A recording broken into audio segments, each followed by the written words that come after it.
Gracias. Es el turno de Unidas Podemos. Antes dije Izquierda Unida. Unidas Podemos. Alberto Garzón, cuando quiera, su minuto. Muchas gracias. Pues soy de Rincón de la Victoria, soy coordinador de Izquierda Unida y estamos dentro de la coalición de Unidas Podemos.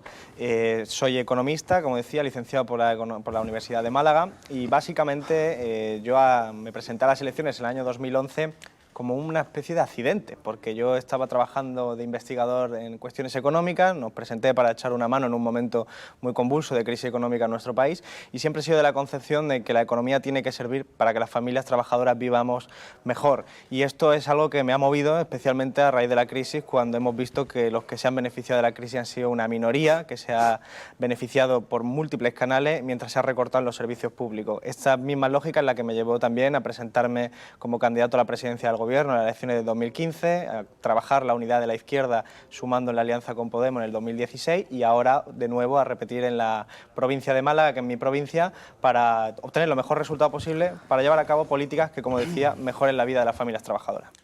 Y como hemos dicho antes, vamos a intentar conocer un poco a nuestros invitados y le vamos a hacer una primera pregunta en el mismo orden de intervenciones relativa a cuál fue el último regalo que han recibido y de quién, y cuál ha sido el último regalo que usted ha hecho y a quién también. Alberto Garzón. Pues yo lo último que recuerdo de regalo ha sido doble, una pelotita de esta del todo a 100 para mi hija de 14 meses y un lector de ebooks para mi mujer.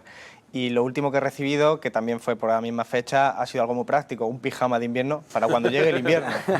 Si es que algún día llega aquí en Málaga el invierno. Sí, ¿no? sí, dicen que el invierno está por venir, winter is coming, pero yo no lo veo. Pues ya sabemos un poco cómo son un poquito mejor nuestros invitados y ahora vamos a entrar de lleno ya en el debate y empezamos con el primer bloque, gobernabilidad y política de pactos, a ver si después de las próximas elecciones ya podemos tener un gobierno. Seguimos con Unidas Podemos. Yo creo que nuestros dirigentes políticos debemos aprender a entendernos, debemos aprender a pactar. Nuestro país es plural y el Parlamento es plural y tenemos que llegar a acuerdos. Esos acuerdos siempre tienen que hacerse sobre la base de un programa. Nosotros lo hemos tenido siempre muy claro: derogación de la reforma laboral, bajada del precio de la luz, y hemos tratado de llegar a un acuerdo, pues lógicamente, con el partido que está más cerca de nuestros postulados, que sería el Partido Socialista. Algunos en particular, además, hemos hecho un enorme esfuerzo, notable, muy notable, para intentar mediar y facilitar este acuerdo.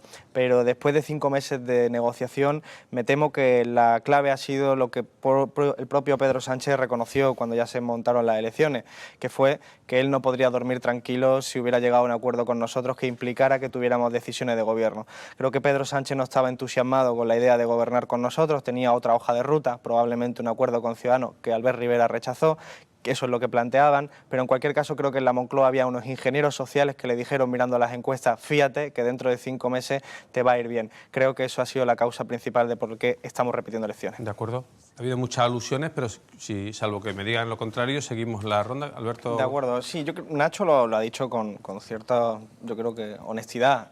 Han ofrecido un acuerdo a Unidas Podemos y al PP y a Ciudadanos a la vez. Es imposible que eso se mantenga y se sostenga, porque el Partido Socialista tiene 123 escaños, ha tenido 123 escaños, y parecía que no quería llegar a un acuerdo de verdad, con todas las condiciones, con ninguna de las posiciones, y en el día de la investidura dedicó más tiempo a pedirle el voto, la abstención, a Ciudadanos y al Partido Popular que lo que hubiera sido negociar con nosotros. Efectivamente, Nacho tiene razón cuando dice que hubo una oferta que se negoció en 3 días, que desgraciadamente hubiéramos necesitado más tiempo, que yo mismo pedí a la mesa del Congreso un tiempo de receso para poder concretarlo y que me dijo el Partido Socialista que no, que ellos ya tenían su hoja de ruta. A la vuelta del verano conseguimos que los compañeros de Podemos también hicieran un cambio, se dieron cuenta que en julio no había un acuerdo y que había que cambiar algo. Cambiaron y les dijo al Partido Socialista: si volvemos a la mesa de negociación, en 1 hora tenemos acuerdo. Y el Partido Socialista cambió su posición y dijo que ya no volvía a negociar nada salvo los votos gratis. Pero quiero decir una cosa: unos votos gratis para hacer a Pedro Sánchez presidente significa que a la semana siguiente puede negociar acuerdos de reforma laboral, por ejemplo, con Ciudadanos, como poner, por ejemplo, la mochila austríaca, que es algo que ha defendido el propio presidente del Gobierno y que va en perjuicio de la clase trabajadora de este país. Nuestros votos van a servir para empujar y conseguir políticas de izquierda. El problema es que el Partido Socialista en este momento cree que su futuro pasa por girar a la derecha y acercarse a Ciudadanos y al Partido Popular. Y esto ha quedado meridianamente claro cuando, por ejemplo, hemos visto que la ministra de Hacienda ha dicho que ya no va a subir los impuestos a los que más tienen, por cierto, incumpliendo su programa electoral. Ha terminado su tiempo. Alberto Garzón. Sí, yo creo que el 25 segundos tienes. votar al Partido Socialista puede significar que se hagan políticas de Ciudadanos y del PP. Por eso se le está pidiendo su voto. Esto no hay que perderlo de vista. Pedro Sánchez en el 2016 dijo: me han echado de la Secretaría General porque yo quería pactar con Podemos. 3 años más tarde dice que no puede dormir si llega a un acuerdo con Unidas Podemos. Creo que está claro que cuanto más fuertes somos en Unidas Podemos, más sensibilidad tiene hacia la izquierda el Partido Socialista. Si Unidas Podemos no es tan fuerte, entonces el Partido Socialista se echa en mano de Rivera y del Partido Popular pidiéndole el voto, como está haciendo ahora Nacho, en representación, lógicamente, del Partido Socialista. Antes de empezar el segundo bloque, vamos a hacer una pregunta también de tono personal referida a, bueno, comida y bebida preferida y dónde. En casa, en un bar, donde quieran. ¿Y para Alberto Garzón? Pues la preferencia siempre es comer en casa, es lo ideal. Y además a mí me gusta cocinar y además es una forma también de desconectar platos de cuchara, paella, me gusta cocinar. Si se come fuera, porque desgraciadamente por nuestra actividad es bastante, si es posible, efectivamente pescadito en Málaga o si no, pues donde te toque. ¿Qué le vamos a hacer? Y bebida, me encanta el zumo de naranja, es con lo que despierto todas las mañanas y además, pues, dado que dormimos poco por los que somos padres, pues el zumo de naranja te ayuda. Café no tomo, por ejemplo. ¿Ah, no? No me sienta bien. Es de los de Colacao, tampoco. No, el zumo de naranja. El zumo de naranja. Muy bien. Vamos a comenzar el segundo bloque, política, económica y social, al margen de que ustedes quieran introducir algún otro tema que sea interesante para el debate. Alberto Garzón. Sí, la clave es crear puestos de trabajo y permitirnos afrontar retos como la crisis del cambio climático. Para eso es necesario entender que en un contexto económico como el actual, donde la demanda privada está deprimiéndose, lo que hace falta es un plan de inversión pública, trabajo garantizado, un programa de creación de empleo público que estimule la economía, que proporcione ingresos a las familias y que permita en última instancia corregir las desigualdades. Hay que acercarse a proteger más a las familias trabajadoras, vamos posiblemente a una crisis económica, como dice el Fondo Monetario Internacional, y para eso es clave que se abandone la política neoliberal que ha sido hasta ahora, que ha hecho recaer sobre las espaldas de la clase trabajadora los esfuerzos y los costes.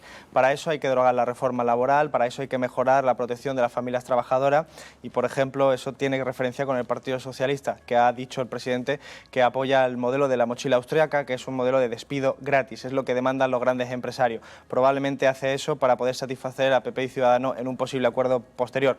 Por eso, como ha dicho Nacho, el Partido Socialista siempre mira a la izquierda. Si estuviera a la izquierda, solo podría mirar a la derecha. Unidas Podemos.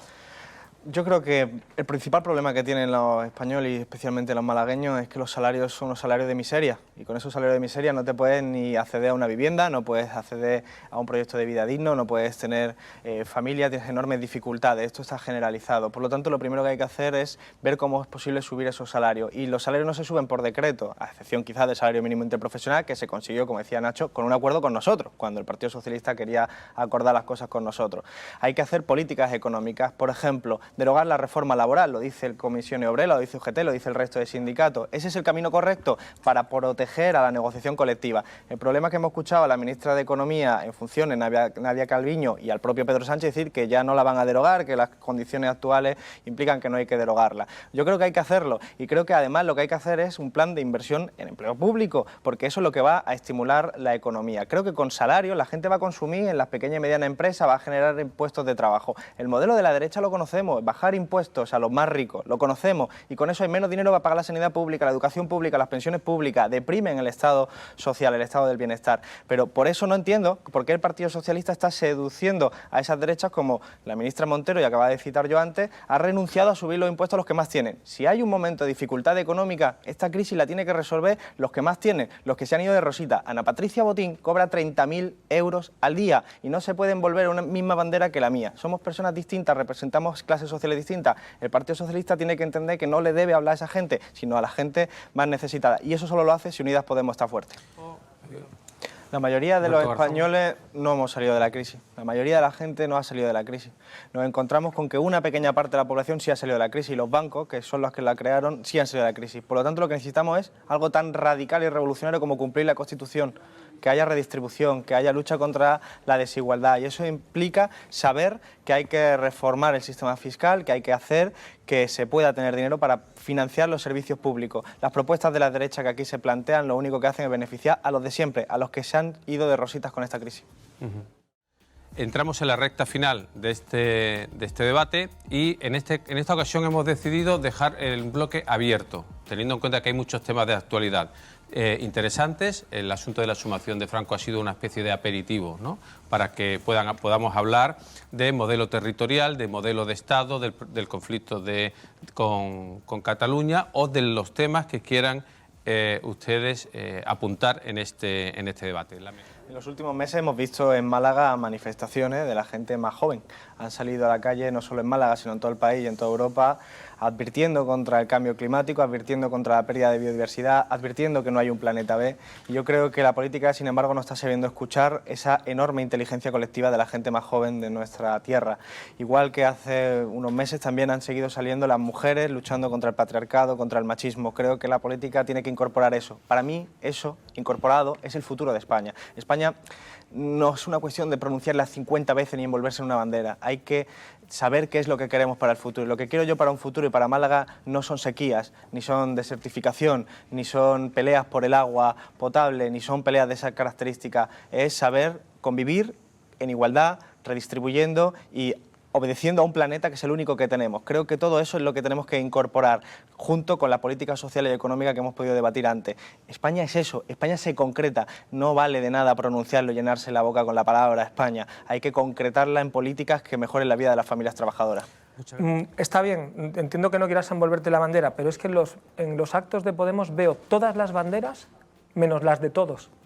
¿Por qué? Porque se ven todas las banderas menos la bandera española. No entiendo por qué. Muchas veces tenemos la bandera española. No es nuestra prioridad, porque lo que nos diferencia y nos fractura en nuestro país es el dinero que tenemos en el bolsillo, no entiendo es la lengua que hablamos. La fascinación de las izquierdas españolas con los nacionalistas me parece increíble, porque están hablando de los impuestos, pero ¿y si se fueran todos los ricos de España a vivir ahora a Cataluña, vosotros que creéis en la autodeterminación, y ahora se independizan? ¿Ahora qué? Pero es que yo no creo en la autodeterminación. Es que ¿Pero yo la quiero apoyáis? No, en absoluto. ¿Apoyáis el derecho a autodeterminación? Vamos a ver, yo quiero que Cataluña siga en España y además estoy radicalmente en contra de aquellos que creen que la independencia va a ser la solución de los problemas populares en Cataluña. ¿Pero crees en el derecho a autodeterminación? No, no hay nada más asocial que eso. Creo que hay un conflicto en Cataluña que solo se va a resolver cuando empecemos a hablar y abandonemos a los incendiarios como Albert Rivera o los independentistas catalanes que están radicalizándose y desean que se retroalimenten los polos que solo exaltan los ánimos más perversos, que es el enfrentamiento y el odio entre España.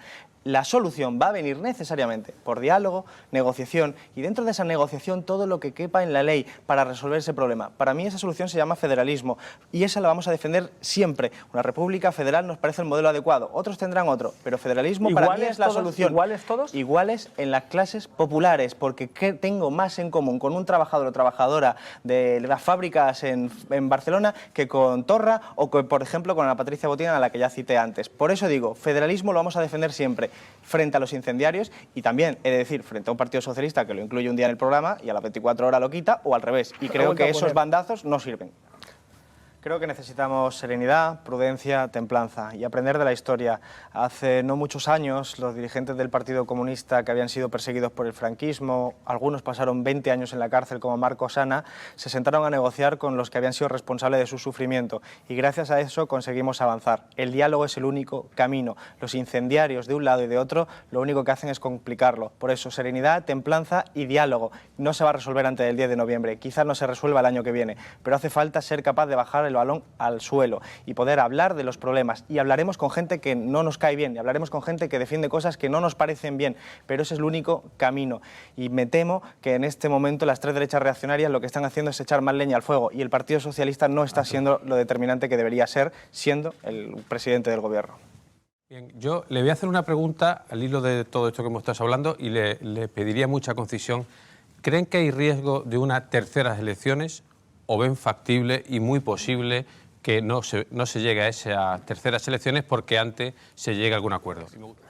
Solo lo sabrá el que gane la elección y dice que sería Pedro Sánchez, no lo sabemos. Si nosotros somos muy fuertes, Pedro Sánchez tendrá que acordar con nosotros y entonces no habría elecciones. Pero Pedro Sánchez es el que tendría en ese sentido la última palabra. Muchas gracias a los cinco. Antes de entrar en el llamado minuto de honor, en el que se pueden dirigir directamente a nuestros espectadores, esa pregunta personal con la que queremos un poco conocerles, sobre todo en su aspecto, insisto, personal. Y les pido un poco de autocrítica. Y me gustaría saber cuál ha sido el último reproche que le han hecho en casa, o bien su pareja, o bien su familia. seguro. Algo que supongo que será muy habitual, que no estoy lo suficiente en casa, y creo que es una crítica totalmente certera, razonable y que deberíamos corregir para hacer un país más justo. Ni siquiera es solo mi vida, es en general.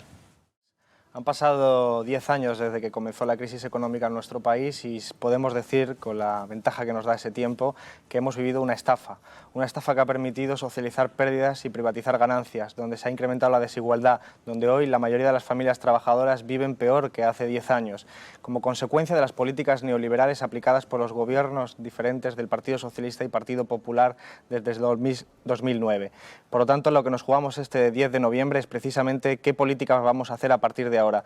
La apuesta de Unidas Podemos es la apuesta por reforzar los salarios, por mejorar la vida de las familias trabajadoras, bajar el precio de la factura de la luz, bajar los precios del alquiler. Todas esas medidas son posibles, se han hecho en otras partes y es perfectamente factible llevar a cabo una política que mejore la vida de las familias trabajadoras. Esa es la España en la que queremos, enfrentarnos a retos como el cambio climático y el machismo. Todo eso está al alcance de nuestras posibilidades, pero va a depender en estas elecciones de la correlación de fuerzas. Cuanto más fuerte esté Unidas Podemos, más posible será visualizar esa España de futuro y de progreso.